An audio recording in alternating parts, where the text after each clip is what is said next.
अस्सलाम वालेकुम दोस्तों, मां इलाही बशुजा तव्हां सां गॾु आहियां। 12हें दर्जे जे सबक़ पाकिस्तानी क़ौमियत जे मक़सद जेको चोथों सबक़ आहे, पर अॼु मां हिनखे 3 नंबर ते इन करे रखी आहे जो विच में शाह जो शेर ऐं शाइरी आहे, उन ते थोरो अञा वधीक बहितर नमूने सां, सुहिणे नमूने सां ऐं बहितरीन अंदाज़ सां अव्हांखे शाह जो शेर ऐं शाइरी जेको मज़मून आहे सम्झाइबो। इन करे मां अॼु उहो स्किप करे चौथे ते अची वियो आहियां। पाकिस्तानी क़ौमियत जो मक़सद। पाकिस्तानी क़ौमियत जो मक़सद असल में जेको ही मज़मून आहे उहो असल में तकरीर आहे। लियाकत अली ख़ान जी तकरीर लिखियल आहे, छाकाणि त असांजो निसाब, असांजो कोर्स आउटलाइन जेका बि आहे उहा पाकिस्तान जे बुनियाद ते तय कई वेंदी आहे ऐं उन में सम्झायो लिखायो वेंदो आहे त पेट्रियटिज़म, पाकिस्तान सां यानी कि मोहबत, पंहिंजे वतन सां मोहबत खे वधीक ॾिनो आहे। असांजो इन बुनियाद ते पाकिस्तानी क़ौमियत जो मक़सद कहिड़ो हुयो, इहे लियाकत अली ख़ान जूं हिकु तकरीरूं हुयूं। उन्हनि तकरीरुनि मंझां हिकिड़ी तकरीर असां हिते जो रखी आहे, हिते तकरीर जो तर्जुमो कई करे रखी वई आहे, उहा आहे सिंधी शोबे जे उन वक़्त में प्रोफेसर अली नवाज़ हाजन ख़ान जदोई जी उन तर्जुमो कयो आहे, जेको सिंधी ॿोलीअ ऐं सिंधी अदब लाइ तमामु घणियूं ख़िदमतूं सर अंजाम ॾेई चुको आहे। उन ई तर्जुमो करे हिते रखियो ऐं हुन खां लिखारायो वियो ऐं चमकायो वियो त कहिड़े नमूने सां असां उन खे थियो आहे। हिकिड़ो त ॿ शयूं उन में असांखे नज़र ईंदियूं, हिकिड़ो त मज़मून कहिड़े अंदाज़ में लिखियो वञे, या तकरीर कहिड़े अंदाज़ में कई वञे या लिखी वञे, उन तकरीर जा मोल ऐं मतन कहिड़ा हुजनि उहा, ऐं ॿियो तर्जुमे जो फन। ॿई शयूं गॾु हिते ॾिनल आहिनि। त तर्जुमो जेको अंग्रेज़ीअ मां सिंधीअ में जेको तर्जुमो कयो आहे, उन में लफ़्ज़नि जी चूंड कहिड़ी कई वई आहे, उन खे कहिड़नि लफ़्ज़नि सां जेको आहे सो बेक ॾिनी वई आहे। ऐं असां अॼु हिते इन्हनि शयुनि खे सम्झंदासीं जेके तारीख़ आहे, तारीख़ जे हवाले सां जेके शयूं आहिनि उन्हनि खे, ऐं पाकिस्तान ठहियो त कहिड़े बुनियाद ते ठहियो, उन में कहिड़ा मक़सद हुया ऐं कहिड़ा कारण हुया, इन्हनि सभिनी जे साम्हूं ॾिसी करे असां चवंदासीं त पाकिस्तान जेको ठहियो ऐं उन खां पोइ उन जूं ॻाल्हियूं जेके रहियूं, उन्हनि सभिनी खे साम्हूं रखी करे इहो ही मज़मून लिखियो वियो आहे। इन मज़मून जो बुनियाद ई आहे पाकिस्तानी क़ौमियत, यानी असां चारई क़ौमूं जेके आहिनि, 4 सूबा आहिनि, चारई सूबा हिकु क़ौम आहिनि ऐं हिकिड़ी क़ौम जे बुनियाद ते रहनि था। मां जॾहिं क़ौमियत जो मक़सद सबक़ क़ौमी जज़्बो, क़ौमी अख़लाक पढ़ायो हुयो, सम्झायो हो, त उन में इन शइ जी वज़ाहत कई हुई त क़ौम जेका आहे उहा मुख़्तलिफ़ बुनियादनि ते ठहे थी, जुड़े थी। मज़हबी बुनियाद बि आहिनि, सियासी बुनियाद बि आहिनि, त ज़बान जे बुनियाद ते बि क़ौम आहिनि। क़ौम जा मुख़्तलिफ़ रुख़ ऐं मुख़्तलिफ़ तरीक़ा आहिनि क़ौमुनि ते, छाकाणि त जॾहिं असां सिंधी ॻाल्हायूं था त सिंधीअ में हिंदू मुस्लमान ॿई जेके आहिनि हिकु क़ौम आहिनि। ऐं जेकर मज़हब जे बुनियाद ते अचूं था त जेके बि 4 सूबा ॿिया ॻाल्हाईंदड़ आहिनि, इहे असांजा सियासी बुनियाद ते असां हिकु क़ौम आहियूं। ऐं इनखे अॻिते वधी करे, इन खां अॻिते वधी करे जॾहिं असां अचूं था त मज़हब जे बुनियाद ते मुस्लमान जंहिं बि कुंड में, दुनिया जी जंहिं बि कुंड में आहिनि, उहे सभु जा सभु जेको आहे सो मुस्लमान असांजा मज़हब ऐं असांजा हिकु क़ौम वारा आहिनि। पर जॾहिं असां सियासी बुनियाद ते रखूं चऊं था त उहा हिकु अलॻि क़ौम ठहंदी आहे, ऐं उहो सियासी भाईचारे ते जीअं बर्तानिया, अमेरिका, ॿई मुल्क अंग्रेज़ी ॻाल्हाईंदड़ आहिनि, पर हिकु क़ौम कोन्हनि के, ॿई अलॻि अलॻि क़ौम आहिनि। उहो बर्तानवी क़ौम आहे ऐं उहो अमेरिकन क़ौम आहे, पंहिंजो पाण खे धार सराईंदा आहिनि। अहिड़े ई नमूने असां हिते जॾहिं चऊं था पंहिंजे पाकिस्तान में, त पाकिस्तान जेको ठहियो या जेको ठाहियो उहो 4 सूबनि खे मिलाए करे, 4 क़ौमुनि खे मिलाए करे हिकु क़ौम कयो वियो, ऐं उहो आहे मुस्लमान क़ौम। ऐं उनखे सियासी बुनियादनि ते असां हिकिड़ी क़ौम आहियूं। इन ई क़ौम जे लिहाज़ खां या बुनियाद ते असां चऊं था त पाकिस्तानी क़ौमियत जो मक़सद, इहा लियाकत अली ख़ान जी तकरीर आहे, जेका प्रोफेसर अली नवाज़ हाजन ख़ान जदोई जी तर्जुमो थियल आहे, ऐं हिते असांजे साम्हूं आहे। नंढड़ो हिकिड़ो इंट्रोडक्शन आहे। इंट्रोडक्शन इन करे बि अहम हूंदो आहे जो उन जा MCQs जेके हूंदा आहिनि, मल्टीपल चॉइस क्वेश्चन जेके हूंदा आहिनि, या घण चूंडाई सवाल जेके हूंदा आहिनि, उन्हनि में इहे सवाल, इहे साल पुछिया वेंदा आहिनि, जंहिंमें इहे ॾिना पिया आहिनि त लियाकत अली खान किथे ॼाओ, लियाकत अली खान कहिड़े शहर में ॼाओ, लियाकत अली खान कहिड़े साल में ॼाओ, लियाकत अली खान मुस्लिम लीग कॾहिं शामिल थियो, लियाकत अली खान जेको आहे सो बैरिस्टर कॾहिं थियो, या वग़ैरह वग़ैरह जेके आहिनि, या संदसि शहादत जो ॾींहुं कहिड़ो आहे या साल कहिड़ो आहे। इहे ॾींहं असां खां MCQs में ख़ासि तौर ते पुछिया वेंदा आहिनि, जंहिंजे करे हिकु नज़र रखण ते ज़रूरी आहे। उन खां पोइ असां अॻिते वधंदासीं। इहो मज़मून शहीद लियाकत अली खान जी हिकु तकरीर का तर्जुमो करे पेश कयो वियो आहे।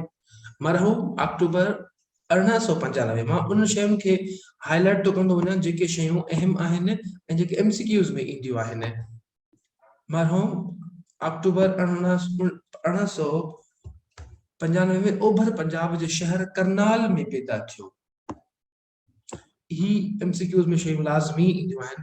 करनाल में पैदा थियो ऐं संदसि हसब नसब जेको आहे उहो नौशेरवान आदिल सां वञी मिले थो। ही नौशेरवान आदिल सां संदसि हसब नसब मिले थो। ईस्वी 1919 में अलीगढ़ यूनिवर्सिटी में BA पास कयाई ऐं 1922 में बैरिस्टर थियो। 1923 में मुस्लिम लीग में शामिल थियो। ही सवाल पुछियो वेंदो आहे, अक्सर MCQs में ईंदो आहे त शहीद लियाकत अली खान कहिड़े साल में मुस्लिम लीग में शामिल थियो ऐं 1900 वरी शामिल थियो, पर कहिड़े साल में मरकज़ी असेंबली जो मेंबर थियो। 1940 ईस्वी में मरकज़ी असेंबली जो मेंबर पुण थियो। अगस्त 1947 में पाकिस्तान जे कायम थियण सां उनजो पहिरियों वज़ीर आज़म थियो। ये साहब सियासत में कायदे आज़म मोहम्मद अली जिन्ना जो साॼो हथ रहियो। 16 अक्टूबर ईस्वी 1951 ते रावलपिंडीअ में आम जलसे खे ख़िताब शुरू कंदे पिस्तौल जो निशानो थी शहीद थियो। संदसि तकरीरूं असराइतियूं हुयूं। 16 अक्टूबर 1951 ही पुछियो वेंदो आहे त कहिड़े साल में थियो, कहिड़े ॾींहं ते थियो ऐं कहिड़े हंध ते थियो। इन करे इन शयुनि खे असांखे ध्यान में रखणु घुरिजे त संदसि शहादत 16 अक्टूबर 1951 में थी ऐं उहो रावलपिंडीअ जो बाग मैदान हुयो जंहिंमें बेनज़ीर भुट्टो खे पुण शहीद कयो वियो।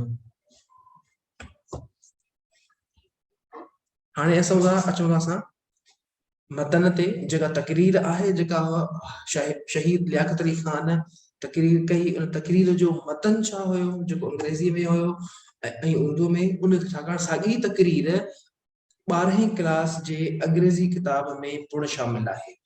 इहा साॻी तकरीर सिंधी में बि आहे, अंग्रेज़ी में बि आहे। असां पाकिस्तान जो मुतालबो छो कयो? सवाल पियो करे तकरीर शुरुआत कई जी असां पाकिस्तान जो मुतालबो छो कयो।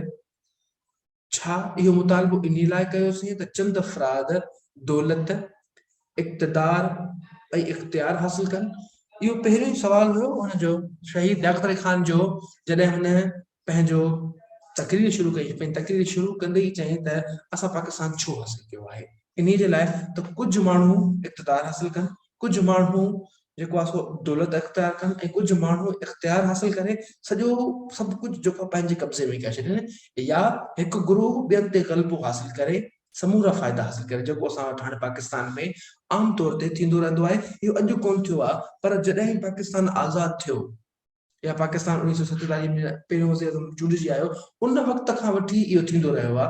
ऐं हिकिड़ी पार्टी ॿी पार्टीअ ते ज़ोर ॾींदी रही आहे त ही दुरुस्त आहिनि, ख़राब आहिनि, ही सही आहिनि। उन ज़माने खां वठी इहे झेड़ा झगड़ा फसाद इल्ज़ाम तराशियूं थींदियूं रहंदियूं आहिनि, छाकाणि त हिते ॻाल्हि साॻी हुई त हिकिड़ा माण्हू अहिड़ा आहिनि जेके चाहिनि था त सिर्फ़ु इक़्तिदार असांजे हथ में हुजे ऐं असां ई जेको आहे सो मुल्क जे वायुमंडल खे हलायूं, कारोबार हलायूं ऐं केरु असांखे पुछण वारो न हुजे, जेको हींअर ताईं थींदो रहे थो ऐं केरु उनखे कुझु चवण वारो कोन्हे को, छाकाणि त उहो एतिरा त मज़बूत आहिनि जो उन्हनि खे केरु कुझु पुछी बि उन जाॾो कोन सघंदो आहे। जेके सबब आहिनि इहे उन वक़्त जा अल्फाज़ हुया, लफ़्ज़ हुया शहीद लियाकत अली खान जा, जेके अॼु ताईं जीअं जो तीअं रहनि पिया। या आम माण्हुनि जी ज़िंदगी हमेशह लाइ मुफ़लिसी ऐं बुख में बसर थिए, अञा पई थिए पई। इन में कंहिं क़िस्म जी का बि कोन्हे का। आम माण्हू मुफ़लिसी में गुज़ारे पियो, बुख में गुज़ारे पियो ऐं उन्हनि खे केॾियूं तकलीफ़ूं अहज आहिनि इन्हनि जी असांखे का जेको आहे उन्हनि खे का परवाह कोन्हे का त उहे कहिड़ी पीड़ाउनि में गुज़रनि पिया था, कहिड़ी ॾुखियाईनि में गुज़रनि पिया था, कहिड़े किरब मां गुज़री करे मथे अचनि पिया था। ज़िंदगीअ जे ॾींहंनि खे हू कीअं घारनि था, इन्हनि सां उन्हनि जो को वास्तो कोन्हे, छाकाणि त हू इलीट क्लास में रहनि था ऐं इलीट क्लास वारा जेके बि माण्हू आहिनि उहे हमेशह पंहिंजो पाण खे मथां सम्झनि था ऐं ॿिया सभई जेके आहिनि उन्हनि खे जेको आहे सो ख़ैरात सम्झी करे ॾींदा रहनि था ऐं चवंदा रही मुल्क सिर्फ़ असां लाइ ठहियो आहे। जॾहिं त जे मुल्क जो बुनियाद जेको पियो हुयो उहो अख़ुवत ते, मसावत ते, बराबरीअ ते ऐं सभिनी खे बराबरि हक़ ॾियण जे बुनियाद ते ठहियो, पर इएं कोन थियो। जॾहिं पहिरियों दफ़ो ई पाकिस्तान ठहियो उन दफ़े सां ई उन खे पूरा हक़ कान ॾिना विया, उन में जेको आहे सो हक़ तलाफ़ी कई वई। उन ज़माने खां वठी अॼु ताईं उन्हनि सूबनि सां जीअं जो तीअं ज़ुल्म जुठ थींदी रहे थी पई ऐं इन जो को तदारुक करण वारो कोन्हे को।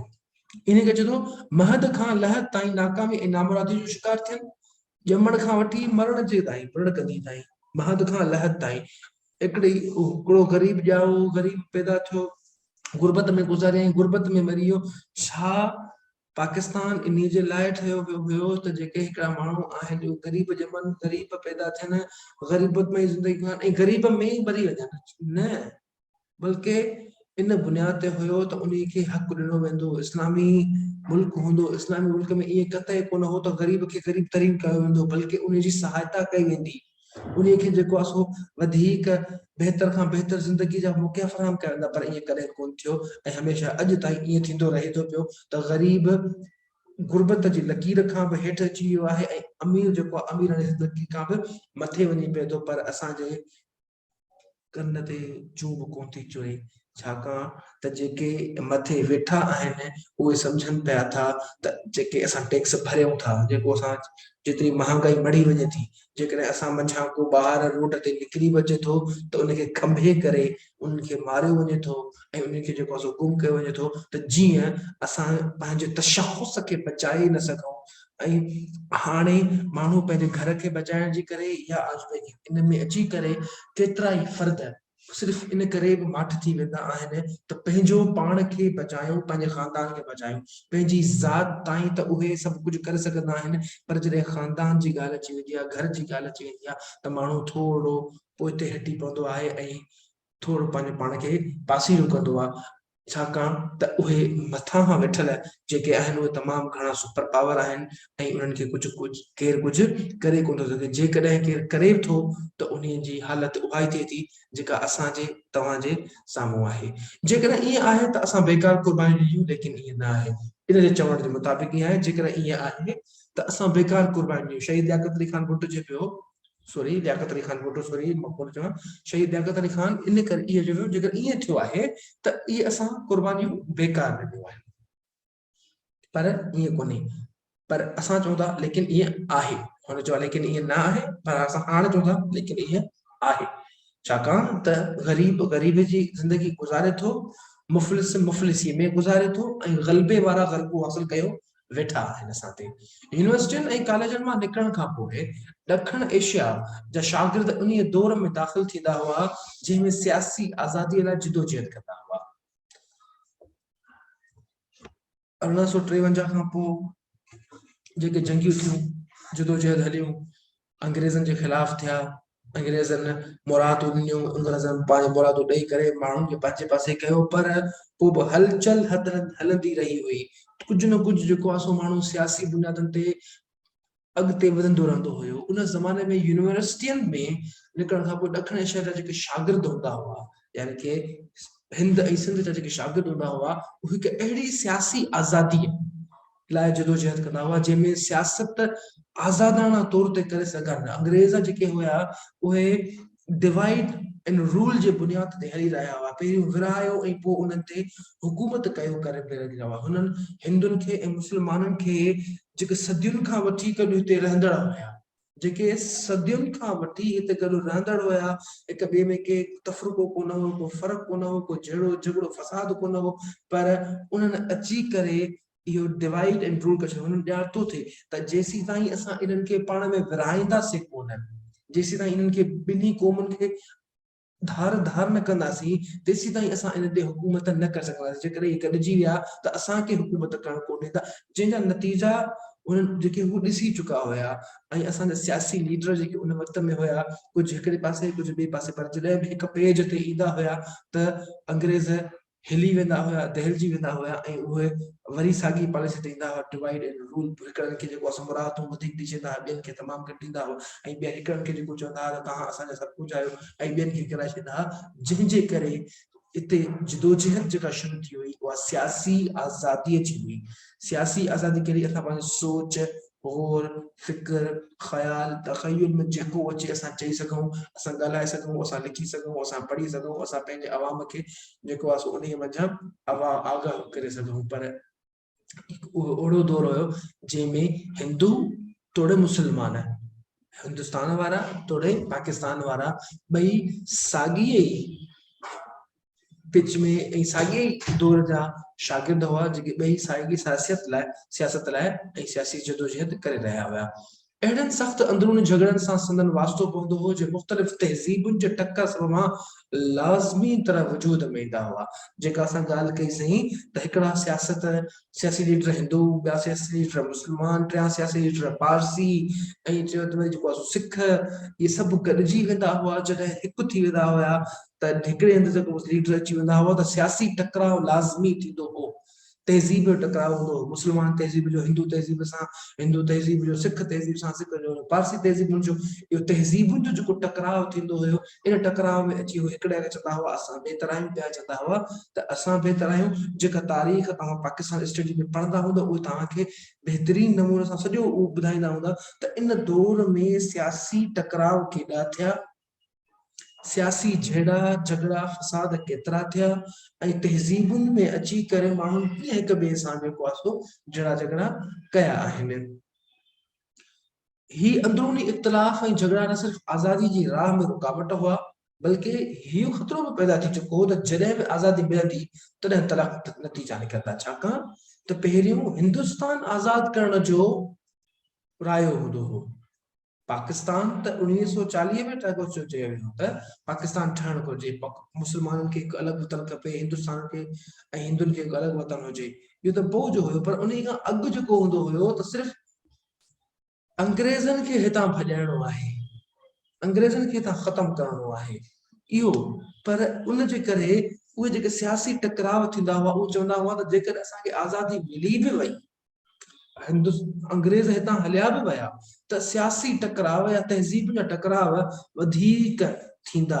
इन जे करे हुन उन वक़्त में हिकु नओं ठहराव पेश कयो वियो ऐं उहो ठहराव हुयो या निस्बुल ऐन हुयो या जेको मक़सदु हुयो उहो इहो त पाकिस्तान या मुस्लमाननि खे हिकु अलॻि वतन घुरिजे जेको पंहिंजी आज़ादीअ सां उन में घुमी फिरी सघनि ऐं उन में कंहिं क़िस्म जी रुकावट या ॾुखियाई न अचे। तंहिंजे करे हीउ चइजे थो त बल्कि जेको जॾहिं बि आज़ादी मिलंदी तॾहिं तरफ़ नतीजा निकिरंदा। ऐं छो त आज़ादीअ जो असल मफ़हूम इहो आहे त पंहिंजी मर्ज़ीअ पटांदड़ रहणी कहणी इख़्तियार कजे। आज़ादीअ जो मफ़हूम इहो आहे त हाणे इन खे मां थोरो कयां थो, गौर फिक्र जी आज़ादी हुजे, मज़हबी, सकाफ़ती, इक़्तिसादी आज़ादी खां सवाइ सियासी आज़ादी बेमाना आहे। हाणे इन डेफिनेशन ते हिन ते थोरो ध्यानु कयो, जेके हाईलाइटेड वर्ड आहिनि इन में तव्हांखे नज़र ईंदो त आज़ादीअ जो असल मफ़हूम इहो आहे त पंहिंजी मर्ज़ीअ पटांदड़ रहणी कहणी इख़्तियार कजे ऐं गौर फिक्र जी आज़ादी हुजे, मज़हबी, सकाफ़ती ऐं इक़्तिसादी आज़ादी खां सवाइ सिर्फ़ सियासी आज़ादी बेमाना आहे। जेकर असांखे सियासी आज़ादी मिली पई वञे त उन में असां पंहिंजे मज़हब जी पैरवी कोन करे सघियासीं, असां पंहिंजी सकाफ़त खे उजागर नथे करे सघियासीं, असां पंहिंजे इक़्तिसादियात खे न पिया वधाए सघियासीं। इहे टे वॾा मोहरक आहिनि जेके कंहिं बि क़ौम जे बहितर खां बहितर करण में ऐं क़ौम खे वधाइण में असांखे कमु ईंदा आहिनि या नज़र ईंदा आहिनि। हिकिड़ो त मज़हब, ॿियो सकाफ़त ऐं टियों इक़्तिसादियात, यानी कि असांजा माली माशी जेके रिसोर्सिस आहिनि उन शयुनि खे वधाए करे सघिजे थो ऐं अॻिते सघे थो। ऐं कंहिं बि क़ौम या कंहिं बि मुल्क खे बचाइण लाइ, उनखे तरक़ी ऐं तरवीज करण जे लाइ इन्हनि टिनि शयुनि जी वधीक ज़रूरत पवंदी आहे। त हुनजो उन में हिकु शइ कढी बि सघिजे थी जेका मज़हबी आहे उन खां पोइ असां जेका सकाफ़त ते ईंदासीं, सकाफ़त जे बुनियाद ते ऐं इक़्तिसादियात जे बुनियाद ते मुल्क खे मथां खां पुॼाए सघिजे थो। छो सकाफ़त हिकु अहिड़ी आज़ादी आहे जेका असांखे पंहिंजे मुल्क खे बचाइण जे लाइ सभ खां अहम किरदारु अदा कंदी आहे ऐं माण्हुनि खे पंहिंजी यादि ॾियारींदी आहे त तव्हां कहिड़ी तहज़ीब सां ताल्लुक़ रखो था, तव्हां कहिड़ी सकाफ़त सां ताल्लुक़ रखो था, असांजी सकाफ़त में छा आहे, असांजी रहणी कहिड़ी कीअं आहे, असांजी जेको सोच ऐं ग़ौर फ़िक्र कहिड़ी आहे, इहे सभई असांजो इन माहौल में अचे थो। इन ई सकाफ़ती आज़ादी हासिल करण ख़ातिर हिन मुल्क जे मुस्लमाननि पंहिंजी सियासी तहरीक जो निस्बुल ऐं पाकिस्तान करार ॾिनो। जेका असां मथे ॻाल्हि करे चुकासीं उन जो आहे त चए थो इन सियासी आज़ादी जो या इन तहरीक खे जेको नालो ॾिनो वियो सो ही हुयो त निस्बुल ऐं असांजो मक़सदु आहे त पाकिस्तान असांखे मुस्लमान खे हिकु अलॻि मुल्क खपे। मुस्लमान हिकु धार मुल्क आहे, जंहिं धार मुल्क हूंदो, धार वतन हूंदो, जंहिंमें असां पंहिंजी सकाफ़त खे, असां पंहिंजे मज़हब खे, असां पंहिंजे इक़्तिसादियात खे, असां पंहिंजे सोच खे, असां पंहिंजे ग़ौर फ़िक्र खे आज़ादी सां जेको आहे सो घुमी फिरी सघंदासीं। असांखे को रोकणु वारो कोन हूंदो, असांखे केरु रोकण वारो कोन हूंदो। असां मज़हबी रोज़ो हुजे, नमाज़ हुजे, फ़र्ज़ हुजनि या ॿिया हुजनि, आज़ाद पंहिंजे बिना कंहिं रंडक रोक जे अदा करे सघंदासीं। उहो तॾहिं मुमकिन थी सघंदो जॾहिं असां वटि पंहिंजो मुल्क हूंदो, पंहिंजो वतन हूंदो, जंहिंमें कंहिं ॿिए जो अमल दख़ल न हूंदो। जेकॾहिं ॿिए जो अमल दख़ल हूंदो आहे त पोइ असां उन खे पंहिंजो मुल्क चई न सघंदा आहियूं। संदन नज़र में पाकिस्तान जी हैसियत हिकु तख़य्युल, तख़य्युल माना ख़याल, हिकु तख़य्युल, हिकु मज़हब ऐं हिकु सुहिणी ज़िंदगी जे बराबरि। छाकाणि त उन्हनि जेको ज़ावियो ॾिनो, सोच ॾिनी, ग़ौर फ़िक्र ॾिनो, उन ग़ौर फ़िक्र जे बुनियाद ते उन्हनि इहा ॻाल्हि कई त संदन जेको सोच आहे, ख़याल आहे त उहो हिकु मज़हब, हिकु सुहिणी ज़िंदगी जे बराबरि हुजे। तोणे जो क़ाइदे आज़म सां क़ाइदे आज़म मोहम्मद अली जिन्ना सां संदसि इहे वीचार कोन था तय कनि। पाकिस्तान ठहण खां पहिरियों या ठहण खां पोइ क़ाइदे आज़म मोहम्मद अली जिन्ना जो जेको तक़रीरूं हुयूं त उन में हुन ॻाल्हि वाज़े करे छॾी हुई त यू आर फ्री, तव्हां आज़ाद आहियो। Anywhere to go, you are want to go to temple, you are want to go to mosque, you are want to go to मंदिर, जंहिं पासे वञणु चाहियो तव्हां वञी सघो था, तव्हांखे कंहिं क़िस्म जी का बि रंडक रोक न हूंदी। पर हिते जेको हिकु मज़हब वारी ॻाल्हि आहे हिते कयल आहे उहा थोरी वधीक आहे। पर हिकु ख़याल इहो हुयो त सभिनी खे आज़ादी हूंदी, मुल्क सभिनी जे लाइ बराबरि हूंदो। ऐं जेको असां वटि हींअर ताईं आहे, छाकाणि त सिंध में असां वटि इहा रवादारी हुई, असां वटि आम हुयो त हिंदू पंहिंजे मज़हबी मामलनि में कुझु बि करे सघे थो ऐं मुस्लमान पंहिंजे मज़हबी मामलनि में आज़ादु आहे, हिंदू पंहिंजे मज़हबी मामलनि में आज़ादु आहे। पर ही उन जो थोरी नफ़ी थो करे, जंहिंखे असां पोइ हिते था कयूं। हिकु सुहिणी ज़िंदगी जे बराबरि हुई। असां पाकिस्तान वठण जी कोशिशि इन लाइ कई त असां लाइ हिकु अहिड़ो क़ौमी वतन हुजे जंहिंखे असां पंहिंजो चई सघूं ऐं जंहिंमें रही असां पंहिंजूं तक़दीरूं पाण ठाहे सघूं।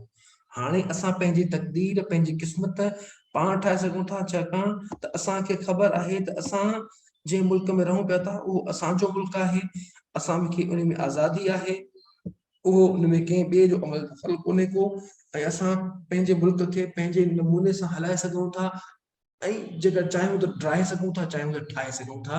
पर सदियुनि खां वठी हींअर ताईं जेतिरो पाकिस्तान सफ़र कयो आहे या जेके ॾुखियाई ॾिठियूं आहिनि, इहे असां जे साम्हूं, तव्हां सभिनी जे साम्हूं आहिनि। छाकाणि त असां बजाए इन्हीअ खे ठाहिण जे, रुॻो ड्राइण जी ऐं पंहिंजे खीसनि भरण जी कोशिशि कई आहे। ऐं ॿी ॻाल्हि त वाहिद एशिया में मुल्क आहे जेको सॼी दुनिया खे ॾेखारे थो, तुर्की बि आहे, ॿिया बि आहिनि, पर ही एटमी मुल्क थी वियो। हिन खां पोइ वरी वञा वधीक सुपर पावर थी वियो, सुपर पावर कोन थी वियो पर पावरफुल थी वियो। पर इन में वरी असां साॻी आहे त असां पंहिंजियुनि तक़दीरुनि खे ठाहिण जी अहमियत या अहमियत असां में अञा बि कोन रही आहे। छाकाणि त जंहिं बुनियाद ते पाकिस्तान ठहियो हुयो या पाकिस्तान रेज़ोल्यूशन पास कयो वियो हुयो, उन रेज़ोल्यूशन ते या उन करारदाद ते अञा ताईं का बि अमल दरामद कोन थियो। तोड़े जो आसिफ अली ज़रदारी 18 तरमीम ॾेई चुको ऐं 18 तरमीम खां पोइ सूबा ख़ुदि मुख़्तियार आहिनि, उन जे बावजूद बि ख़ुदि मुख़्तियारी वारा अञा बि कोन मिली आहे ऐं असांजा वसीलनि खे किन ॿियनि हंधि इस्तेमालु कयो वञे थो ऐं ॿियनि जॻहियुनि ते उन्हनि खे इस्तेमालु कयो वञे पियो थो। जेको जंहिंजो हक़ु आहे उहो उनखे मिलणु घुरिजे, पर वफ़ाक़ी ऐं मथियनि हिसनि जे करे असर रसूख़ जे करे उन जा हक़ जेके आहिनि हिन सूबे जा उनखे पूरा नथा मिलनि। इन ऐं असां त एज़ अ होल पाकिस्तान जे बुनियाद ते ॻाल्हि कयूं था त चइनी सूबनि खे बराबरि हक़ मिलणु घुरिजनि, जंहिंजा वसीला जेतिरा आहिनि उहे उते इस्तेमालु थियणु घुरिजनि, उन जी नफ़ी थी रही आहे। ऐं पंहिंजी क़िस्मतुनि जो फ़ैसिलो पाण करे सघूं, जंहिंमें असांखे पंहिंजे मज़हब जी पैरवी करण जी पूरी पूरी आज़ादी हुजे ऐं पंहिंजूं रिवायतूं क़ाइमु करे सघूं। रुगो अहिड़ीअ तरह असीं हिकु क़ौम जी हैसियत में पंहिंजी सलाहियतुनि खां वाक़िफ़ थी सघंदासीं। जेकर असांखे पंहिंजो मुल्क हूंदो त उते असां पंहिंजे मज़हब जी पैरवी करे सघंदासीं, असांखे पूरी पूरी आज़ादी हूंदी ऐं असां अहिड़ी सलाहियतूं जेकी असांजी हूंदियूं उनखे जेको आहे सो अॻिते बहितर नमूने सां पुॼाए सघंदासीं। जेके असांजी फ़ैसिलियतूं आहिनि, जेकर असांजी सलाहियतुनि आहिनि बि असां वटि सलाहियतूं ऐं उनखे सलाहियतुनि खे इस्तेमालु नथा कयूं त इहा असांजी नाअहली आहे। जेकर अञा ताईं बि असांखे पंहिंजे मुल्क खे पंहिंजे वतन खे ठाहिणो आहे त असांखे पंहिंजी अंदर मां लालच, पंहिंजे अंदर मां ख़ुदगर्ज़ी, पंहिंजे अंदर मां ॿियाई, इहे शयुनि खे कढणो पवंदो ऐं असांखे जेको आहे सो पंहिंजे मुल्क ऐं पंहिंजे वतन जे लाइ सोचे करे उन लाइ बिना कंहिं लालच जे, लोभ जे महिनत करणी पवंदी, मुशक़त करणी पवंदी, जाखोड़ करणी पवंदी, जदोजहद करणी पवंदी ऐं उनखे मथां ई हंध ते पुॼाइणो पवंदो। केतिरा ई दुनिया जा मुल्क आहिनि जेके असां खां पोइ आज़ाद थिया आहिनि, पर हींअर तरक़ीअ जी ऊचाइयुनि खे जेको आहे सो चोटियुनि खे पुॼी विया आहिनि। चीन असां खां पोइ आज़ाद थियो आहे, जापान ते जेको आहे सो केतिरो ई वक़्तु हिरोशिमा ऐं नागासाकी जेकी बम किरिया उन खां पोइ वरी हिकु दफ़ो ॿीहर उन्हनि पंहिंजो पाण खे स्टेबल कयो आहे। पर असां जेके आज़ाद थी वियासीं, असांखे आज़ादी त मिली, उहा सिर्फ़ सियासी आज़ादी हुई, फ़िक्री आज़ादी कोन मिली। फ़िक्री आज़ादी इहा हुजे हा त हर सूबे खे, हर माण्हू खे पंहिंजे फ़िक्री या पंहिंजे ख़्याल जे लिहाज़ खां आज़ादी मिलणु घुरिजे, जेका हिते न मिली सघी आहे। पाकिस्तान हिन करे बि वजूद में आयो जो असां हिकु अहिड़ो समाजी निज़ाम क़ाइमु करण ते चाहियो जो इंसाफ़, मसावात ऐं इंसानी अखुवत ते क़ाइमु हुजे। हाणे ही मुंहिंजा लफ़्ज़ कान्हनि के, ही लफ़्ज़ जेके आहिनि या तक़रीर जेका आहे उहा शहीद लियाक़त अली ख़ान जी आहे ऐं उन जी तक़रीर खे असां इनकोटेड हिते कयो आहे कि असां पंहिंजा लफ़्ज़ कोन पिया ॾियूं या पंहिंजे लफ़्ज़नि में हिते वज़ाहत कोन पिया, पर असां जी जेका क़ौम आहे या क़ौमी बुनियाद ते ॻाल्हि था कयूं उहा था कयूं। पाकिस्तान हिन करे बि वजूद में आयो जो असां हिकु अहिड़ो समाजी निज़ाम क़ाइमु करणु थे चाहियो, छाकाणि त उहो क़ाइमु करे कोन सघिया हुया। उन्हनि ॾींहंनि में ई जेको आहे सो कॉन्फ्लिक्ट्स या झेड़ा झगड़ा फसादनि मुंहुं कढी चुका हुया, छाकाणि त उन ज़माने में ई नाइंसाफ़ियूं थियण शुरू थी चुकियूं हुयूं। जंहिं सूबे पाकिस्तान खे ठाहिण जी मंज़ूरी ॾिनी उन सूबे खे जेको आहे सो नज़र अंदाज़ न कयो हुयो। उन सूबे खे जेको आहे सो उन्हनि चाहियो थे त इहो आइसोलेटेड हुजे, अकेलो हुजे, उनखे जेको आहे सो कंहिं क़िस्म जी का हक़ ख़ुदि इरादियत न हुजे। त उनजो उन वक़्तु गादीअ जो हंधु बि हिते ई हुयो, पर उनजे बावजूद बि उन्हनि जी पंहिंजी मेंटेलिटी, पंहिंजी सोच, पंहिंजे वोट जे करे हिते जेके माण्हू हुया उन्हनि खे उहे पूरा हक़ न पिया ॾिना विया जेके उन्हनि पंहिंजनि लफ़्ज़नि में ई उन्हनि ज़ाहिर करे चुका आहिनि। पाकिस्तान हिन करे बि वजूद में आयो जो असां हिकु अहिड़ो समाजी निज़ाम क़ाइमु करण ते चाहियो जो इंसाफ़, मसावात ऐं इंसानी अखुवत ते क़ाइमु हुजे, पर थी कोन सघियो, छाकाणि त इहे टई शयूं हितां जे माण्हुनि सां लागू कोन थियूं। यानी हिकु अहिड़ो समाजी निज़ाम, मां हिनखे कोन थो करे छॾियां त जीअं तव्हां वटि बि सवलाई सां लिहाज़ हुजे, यानी हिकु अहिड़ो निज़ाम जंहिंमें अंदरूनी झगड़ा न हुजनि, हर शख़्स खे पंहिंजी महिनत जो पूरो पूरो अजूरो मिले ऐं ॿियनि जी महिनत मज़े माण्हुनि वारा मुफ़्त खोर न हुजनि ऐं ख़ुदा ख़्वाह बंदे ॿिन्ही जे नज़र में मक़बूल हुजनि। हाणे इहे केर थी सघनि था ऐं केर करे सघनि था ऐं कहिड़ी बुनियाद ते आहिनि, इहो आहे तव्हां ॾिसी सघो था। त अहिड़ो निज़ाम हाणे अव्हांजे साम्हूं ई आहे। अव्हांखे ख़बर आहे त मज़ा केरु माणे पियो थो, ॿियनि जी महिनत ते, ॿियनि जी उजरत ते ऐं ॿियनि जे जेको आहे वसीलत ते केरु क़ाबिज़ थी वेठो आहे ऐं केरु जेको आहे सो उन खे वधीक खाए पियो थो ऐं केरु उन खे वधीक लुटे पियो थो, इहा सभिनी खे ख़बर आहे। पर उहे पाण बि इन साॻी ॻाल्हि खे वधाइनि पिया त असां क़ाइमु करण खे चाहियो अहिड़ो अंदरूनी निज़ाम जंहिंमें झगड़ा न हुजनि, पर हुया। हर शख़्स खे पंहिंजी महिनत जो पूरो पूरो उजरो मिले, पर न पियो मिलियो। ॿियनि जी महिनत ते मज़े माणण वारा मुफ़्तख़ोर न हुजनि, जेके अञा ताईं मुफ़्तख़ोर वेठा आहिनि ऐं ख़ुदा ख़्वाह बंदे ॿिन्ही जी नज़र में मक़बूल हुजे। ठीकु आहे, पर तीअं मुमकिन कोन थी सघियो। असांजी सालनि जी जिदोजहद इन करे कामयाब थी जो असांजे क़ौम मुतहिद अज़मकार फरमा हुई। लियाकत अली खान चवे थो, असांजे सालनि जी जिदोजहद इन करे कामयाब थी जो असांजी क़ौम जो मुतहद अज़म कार फरमा हो। सभिनी जो अज़म जेको हुयो, इरादो जेको हुयो, अज़म माना इरादो जेको हुयो, उहो साॻियो ई हुयो, कार फरमा हो, पको हुयो त असां पंहिंजे अज़म तां, पंहिंजे इरादे तां कॾहिं बि पोइते कोन थींदासीं, कॾहिं बि हटंदासीं कोन, जंहिंजे करे इहो असांजो जेको मुल्क आहे सो असांखे मिलियो आहे। ऐं उनजे पुठियां असांजे गरियल कुर्बानियूं हुयूं, ऐं इन जे पुठियां जेको हुयो असांजो गरियल कुर्बानियूं हुयूं। कुर्बानियूं कहिड़ियूं हुयूं, केतिरियूं हुयूं, इहो सभिनी खे ख़बर आहे। ऐं कहिड़ियूं कहिड़ियूं ॾिनियूं हुयूं, इहो तव्हांखे पाकिस्तान स्टडीज़ वारे पिणु ॿुधायो हूंदो या अॻिते ॿुधाईंदो। हाणे जॾहिं असांजो सियासी नस्बुल ऐन मुक़ररु थी चुको हो, असांजो सियासी नस्बुल ऐन कहिड़ो मुक़ररु थी चुको हुयो, असांजो सियासी नस्बुल ऐन, मां तव्हांखे मथे वज़ाहत सां ॿुधाए आयुमि त असांजो जेको सियासी नस्बुल ऐन हुयो, त सियासत जे बुनियाद ते, सियासी बुनियाद ते हिकिड़ो मुल्क हुजे जेको चइनी क़ौमुनि खे वज़ाहत करे, चइनी क़ौमुनि खे रिप्रेज़ेंट करे, चइनी क़ौमुनि खे वाज़े करे, ऐं उहो असांजी सियासी आज़ादी हुई। छाकाणि त पंजाबी, पठान, बलोच, सिंधी ऐं मुहाजिर हिकु अलॻि अलॻि क़ौम आहिनि। उन सभिनी क़ौमुनि खे गॾे करे हिकु सियासी नस्बुल ऐन, सियासत जे बुनियाद ते हिकु मुल्क या क़ौम तयारु कई वई, जेके पाकिस्तानी क़ौम या पाकिस्तानी क़ौमियत जो नालो ॾिनो वियो आहे। तॾहिं असांजो फर्ज़ आहे त उन तख़य्युल खे अमली जामो फेरायूं। लियाकत अली खान चए थो त इते असांजो हाणे फर्ज़ थिए थो त असां जेको पंहिंजो मुल्क आहे, इन मुल्क खे सियासी बुनियादनि ते हिकु पंहिंजो अमली जामो पहिरायूं। त असां जेको नस्बुल ऐन मुक़ररु कयो हुयो सियासत जे बुनियाद ते या सियासी बुनियाद ते, हिकु मुल्क, हिकु क़ौम खणणु, हाणे असां उहो कयूं। पर जॾहिं त इहो आहे, असां हासिल त करे चुकासीं, पर उन खे हिकु करे कोन सघियासीं। उहो उन जा सबब केतिरा ई आहिनि जेके असांजे साम्हूं आहिनि ऐं तव्हांजे साम्हूं पिणु आहिनि। तॾहिं असांजो फर्ज़ आहे त उन तख़य्युल खे, तख़य्युल माना उन ख़्याल खे अमल जाम कयूं, जंहिंजो ख्वाब असां वरियनि खां वठी ॾिसी रहिया हुआसीं।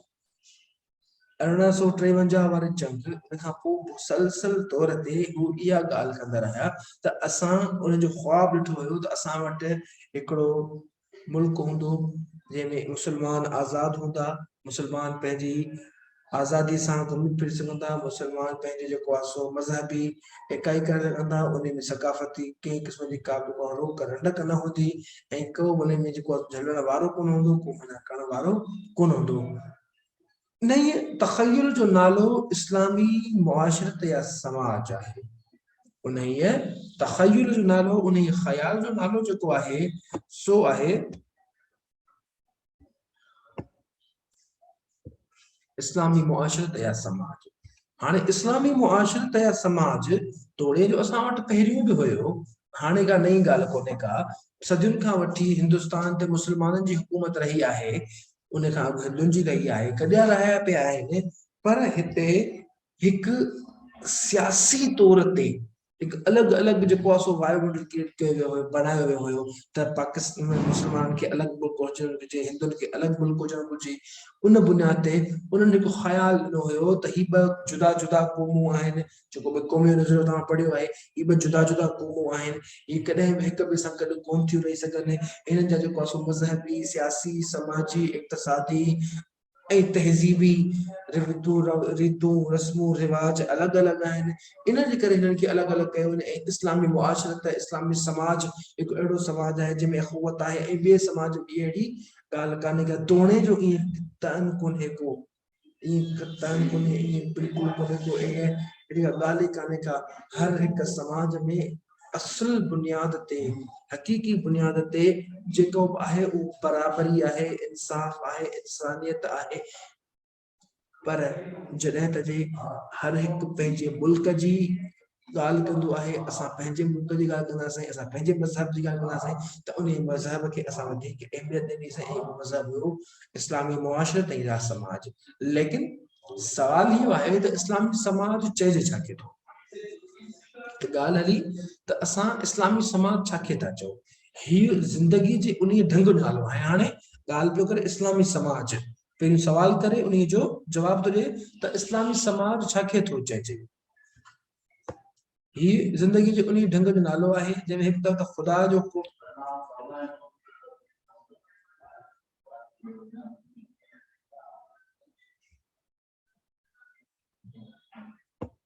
इहो हुनजो जवाबु आहे जेको तव्हां साम्हूं आहे।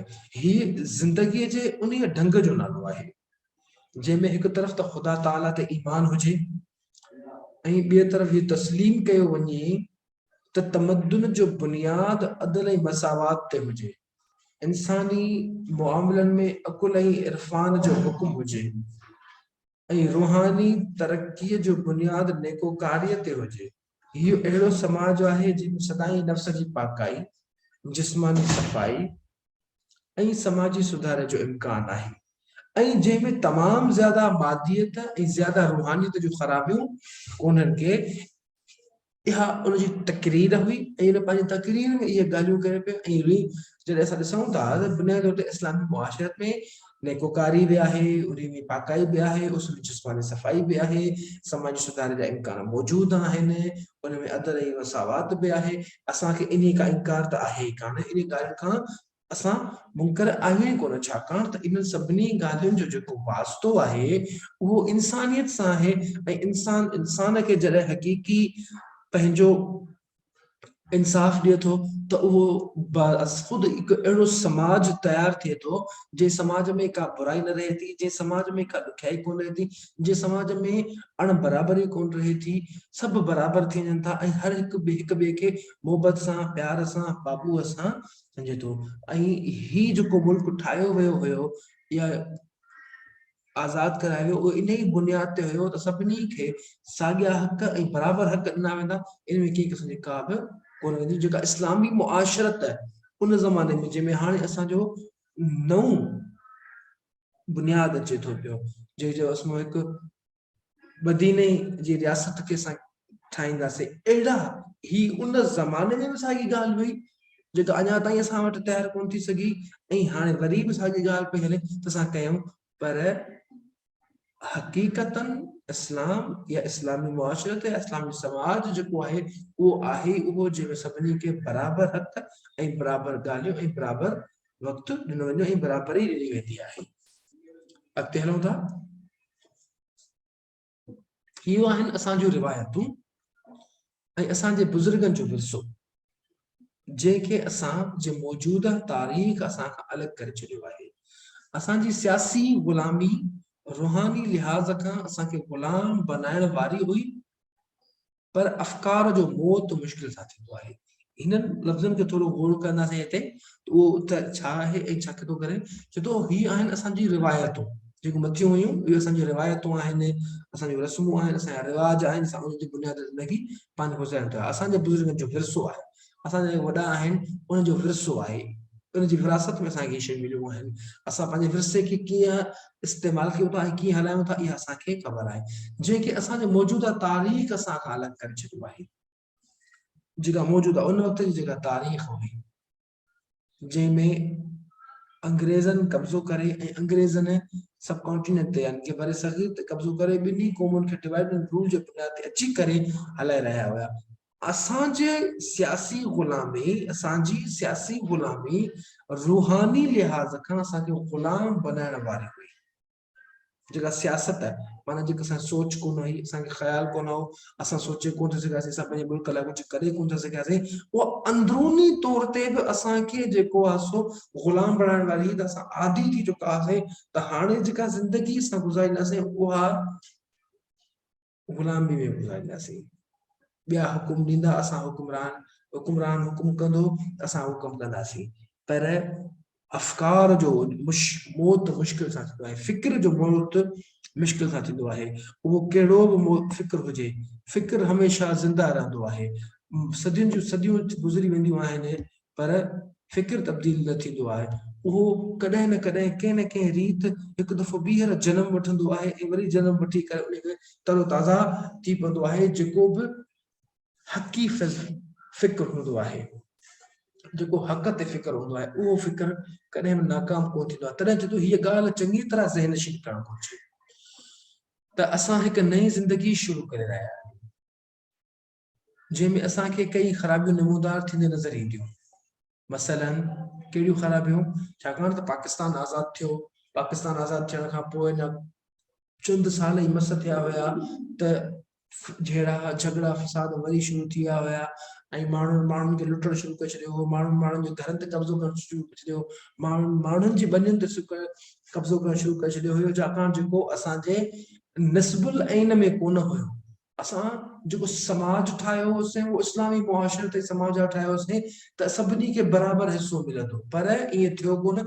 जेके हितां जा रहाकू हुया उन्हनि जी ज़मीनुनि ते कब्ज़ा, उन्हनि जे घरनि ते कब्ज़ा, उन्हनि जी जेको आहे ॿनियुनि ते कब्ज़ा, उन्हनि जी जेको आहे माल मिल्कियत ते कब्ज़ा कया विया ऐं उहे कब्ज़ा अॼु ताईं जीअं जो तीअं बरक़रार आहिनि। उनखे कंहिं को हथु मिलाए सघियो आहे, जंहिंजे करे जहिड़ा झगड़ा फसाद उन वक़्त में ई शुरू थी चुका। छाकाणि त हिते जेके फ़र्द वेठल हुया उन्हनि चाहियो ई इहो थिए त असां पंहिंजे मुल्क, पंहिंजे वतन ऐं पंहिंजी धरती ऐं पंहिंजी जेको आहे सो जॻहि खे कॾहिं बि ॿियनि जे हवाले थियण न ॾींदासीं। तोणे जो ॿाहिरां आयलनि खे हितां वारनि ने ख़ासि तौर ते सिंध वारनि ने वेलकम कयो, उनखे भलीकार कयो, उनखे अदबपार कयो, उन्हनि खे जेको आहे सो जॻहियूं ॾिनियूं, पर नतीजो उनजो असांजे साम्हूं आहे।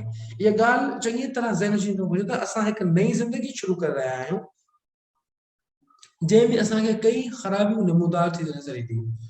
लाज़मी आहे हिकु नओं कमु शुरू कबो आहे जंहिंखे असांखे ख़बर ई न हूंदी आहे त उन में जेको आहे सो ॾुखियायूं हूंदियूं आहिनि, उनमें ख़राबियूं बि हूंदियूं आहिनि, उनमें कमियूं बि हूंदियूं आहिनि, उनमें जेको आहे सो ठप थींदो आहे। पर आहिस्ता आहिस्ता जीअं जीअं असां अॻिते वधंदा आहियूं त उनखे बहितर खां बहितर करण जी कोशिशि कंदा आहियूं ऐं बहितर करे वेंदा आहियूं। अहिड़े नमूने ई जॾहिं वतन असां ठाहियोसीं, मुल्क ठाहियोसीं, त मुल्क में उन वक़्त में जेको नओं नओं हुयो त केतिरियूं ॾुखियायूं, केतिरियूं ख़राबियूं असांखे ज़ाहिर थींदे नज़र अचे पियो। तॾहिं चए थो मसलन सदियुनि जी ग़ुलामी आहे, सदियुनि जी ग़ुलामी आहे, काहिलीअ, लालच ऐं ख़ुदगर्ज़ीअ खे जनम ॾिनो।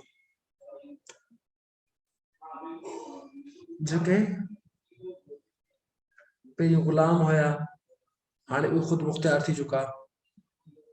मां नाला कोन थो खणां, ॿिया मां उन क़ौम जी बि कोन थो ॿुधायां, छाकाणि त जेके ग़ुलाम हुया उहे केरु हुया असांखे ख़बर आहे, ऐं काहिल केरु हुया, लालची केरु हुया, इहा अॼु ताईं असांखे पंहिंजी ख़बर आहे ऐं असां उनखे कीअं हलायूं पिया था उहो सभु असांखे ख़बर आहे। सदियुनि जी ग़ुलामीअ, काहिलीअ, लालच ऐं ख़ुदगर्ज़ीअ खे जनम ॾिनो ऐं बुज़दिली, बेरहमीअ, जहालत ऐं बेइंसाफ़ी पंहिंजा मथां खणणु शुरू कया आहिनि। ही सभई शयूं असांजे साम्हूं आहिनि जेके उन वक़्त खां वठी हींअर ताईं असांखे नज़र अचनि पई थियूं। जेका ग़ुलामी हुई अञा ताईं असांखे नज़र अचे पई थी। जहालत, बेइंसाफ़ी ऐं पंहिंजा मथां खणणु शुरू करे छॾिया, माना उन्हनि हिकु दफ़ो ॿीहर कर खणणु शुरू करे छॾियो आहे। इन्हनि खे ख़तमु करिणो आहे, इन्हनि खे जेको आहे जान छॾाइणी आहे त असांखे बुज़दिली, काहिली, सुस्ती, लालच, ख़ुदगर्ज़ी इन्हनि सभिनी शयुनि मां पोइते हटिणो पवंदो। इहे असांखे शयूं कढणियूं पवंदियूं, तॾहिं वञी असां कंहिं जेको आहे सो मक़ाम ते पुॼी सघंदासीं ऐं असां चई सघंदासीं त असां हिकु क़ौम आहियूं, हिकु क़ौमियत आहियूं ऐं असां जेके अलॻि अलॻि सूबनि में रही, अलॻि अलॻि रीतियुनि रस्मुनि वारा, अलॻि अलॻि रस्म रिवाजनि वारा, अलॻि अलॻि तहज़ीबुनि वारा, अलॻि अलॻि ॿोली ॻाल्हाईंदड़ हिकु क़ौम थी करे रहूं था ऐं असां पंहिंजे वतन सां प्यारु कयूं था। पर असांखे बुज़दिल थियणु न घुरिजे। इहे माज़ी वारे मर्ज़नि जा नतीजा आहिनि जेके गुज़िरे रहिया जे जल्द ई ख़तम थी वेंदा। असांखे घुरिजे त सब्र छॾे न ॾियूं ऐं ना उमीद न थियूं, छो त जंहिं ज़िंदगीअ में अव्हां दाख़िल थी रहिया आहियो तंहिं में रोशन मुस्तक़बिल जा आसार ज़ाहिर आहिनि।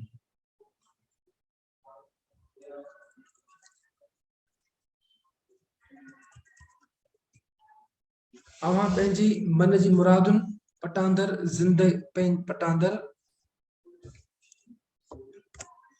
अव्हां पंहिंजे मन जी मुरादुनि पटांदड़ पंहिंजी दुनिया नई सिर जोड़े सघो था। जीअं तव्हांखे दिलि चवे तीअं असां पंहिंजी दुनिया नई सिर जोड़े सघूं था। हिन हाणे ग़ुलामीअ जी लानत दूर थी चुकी आहे। हाणे तव्हां ते को ॿियो हुकुमरान कोन्हे को, तव्हां हाकिम पाण आहियो। तव्हांजो मुल्क आहे, तव्हां मुल्क खे संवारियो सुधारियो या ख़राब कयो तव्हांजे मथां आहे। पाकिस्तान जे साफ़ सुफ़े ते नवां नक्श चिटे सघो था। पाकिस्तान कोरो आहे, कोरे कागज़ वांगुरु आहे।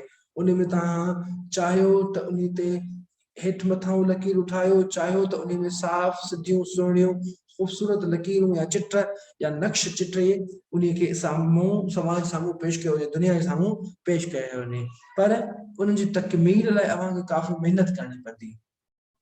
बीमार दुनिया खे हिम्मत ऐं उम्मीद जो पैगाम पहुचाए सघूं था। जंग ऐं खून जे आलमगीर बीमारी जी दवा इंसानी अख़ुवत ऐं समाजी भाइपीअ में रखियल आहे।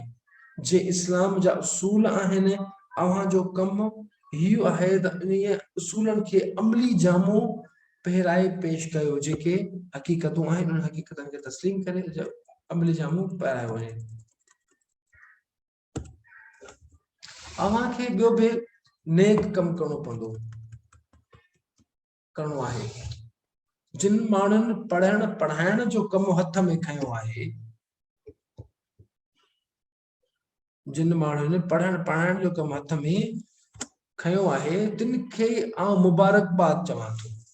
लियाकत अली खान पंहिंजी कहाणी पंहिंजी तकरीर में पंहिंजी जेको आहे सो स्पीच उन में इहा ॻाल्हि करे थो, जिन माण्हुनि पढ़ण पढ़ाइण जो कमु हथ में खयो आहे उन्हनि खे मुबारकबाद चवां थो। इहे शख़्स क़ौम जे मुस्तक़बिल जा मेमार आहे, माना उन्हनि खे ठाहींदड़ आहिनि। जेके मुस्तक़बिल आहे उन्हनि खे ठाहींदड़ असांजा उस्ताद आहिनि। छो त आईंदे जे अदीबनि, शाइरनि, जजनि, साइंसदाननि, फनकारनि, इंजीनियरनि, ऑफिसरनि ऐं सिपाहियनि जे दिमाग़ी ऐं सीरत जा ठाहींदड़ आहिनि। केरु? उस्ताद। उस्ताद हिकु अहिड़ो मुअल्लिम आहे, हिकु अहिड़ो फ़र्द आहे जेको सॼे समाज खे ठाहींदो आहे ऐं सॼे समाज जे वायुमंडल खे पंहिंजी सोच, पंहिंजी फ़िक्र ऐं पंहिंजे अदब ऐं पंहिंजे आदाब जे बुनियाद ते ठाहींदो आहे। छाकाणि त ॿियो जेके बि नज़र अचे थो असांखे रिफ्लेक्ट कनि था उहे सभु जा सभु उस्ताद जो दर्जे या असां खां गुज़री करे उहे थिया हूंदा आहिनि। बग़ैर उस्ताद जे केरु कामयाबी नथो माणे सघे ऐं मथां मक़ाम ते पुॼी नथो सघे। तॾहिं चए थो छो त आईंदे जे अदीबनि, शाइरनि, जजनि, साइंसदाननि, फनकारनि, इंजीनियरनि, ऑफिसरनि ऐं सिपाहियुनि जी दिमाग़ी ऐं सीरत जा ठाहींदड़ आहिनि। दिमाग़ ऐं सीरत जा ठाहींदड़ आहिनि। उहे दिमाग़ खे बि सेट कनि था, उहे सीरत खे बि सेट कनि था। उहे सीरत ॾिसनि था त कहिड़ी सीरत वारो आहे, को बुरी सीरत वारो कोन्हे, को बदसीरत त कोन्हे।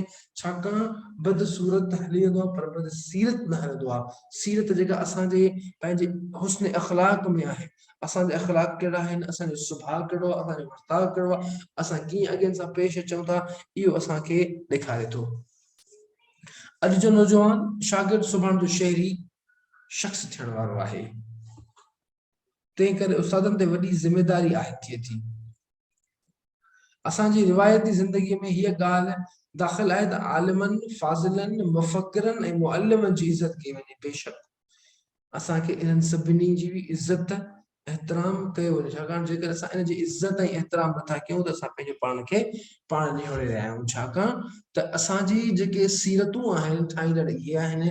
असां जूं जेके बि हींअर हिन मैदान ते वेठा आहियूं, मां हिन कुर्सीअ ते वेठो बि आहियां, त इन जो नतीजो अॼु मुंहिंजे उस्तादनि जो आहे जो मां उन्हनि खे कुझु सम्झ में उनखे इज़त ॾिनमि जो अॼु मां हिते वेठो आहियां। जेकॾहिं मां उन्हनि खे इज़त न ॾियां, उन्हनि सां जेको आहे उन तरीक़े सां न मिलां त शायदि मां हिन जॻह ते न हुजां।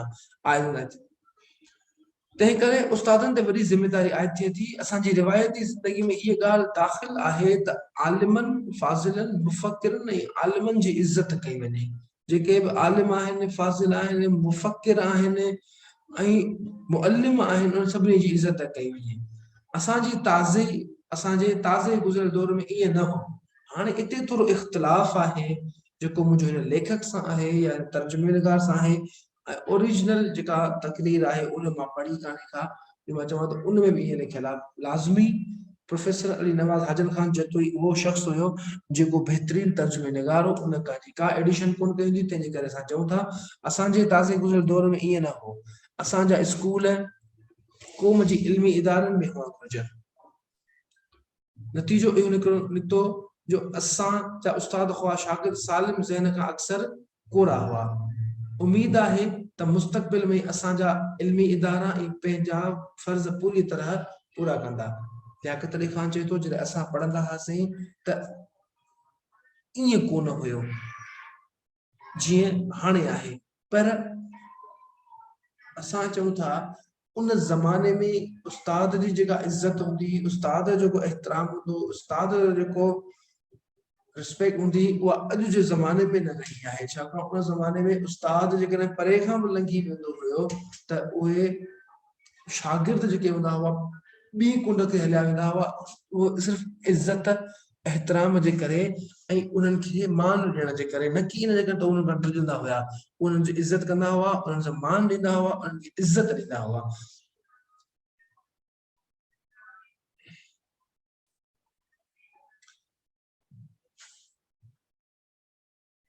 नतीजो उम्मीद आहे त मुस्तक़बिल में असांजे इल्मी इदारा पंहिंजा फर्ज़ पूरी तरह पूरा कंदा। हाणे असां उम्मीद था कयूं त अॻिते हली असांजा जेके बि इदारा आहिनि उहे पंहिंजो कम जेके आहिनि उहे पूरी तरह सां सर अंजाम ॾींदा। ही जेको मज़मून हुयो हिते तव्हांजे साम्हूं पेश कयोसीं। प्रोफेसर अली हाजिर खान जतोई जो तर्जुमो कयल हुयो। तर्जुमे जे लिहाज़ खां असां ॾिसूं था त हिकु बहितरीन तर्जुमो थियल आहे जंहिंमें हुन अहिड़नि लफ़्ज़नि जी चूंड कई आहे, अहिड़नि ॻाल्हियुनि जी चूंड कई आहे जेके उन लाइ लाज़मी हुजणु घुरिजंदा ऐं लॻे बि थो त इहा हिकु पूरी तकरीर आहे। ऐं ॿी त हीअ मज़मून जेका ही तकरीर हुई उन में बहितरीन ॼाण हुई, बहितरीन ॻाल्हियूं हुयूं जेके असांखे पंहिंजे अमली ज़िंदगीअ में गुज़ारणु घुरिजनि ऐं असांखे पंहिंजी क़ौम लाइ पंहिंजे क़ौम लाइ हिकु थियणो पवंदो ऐं सारिन थियणो पवंदो।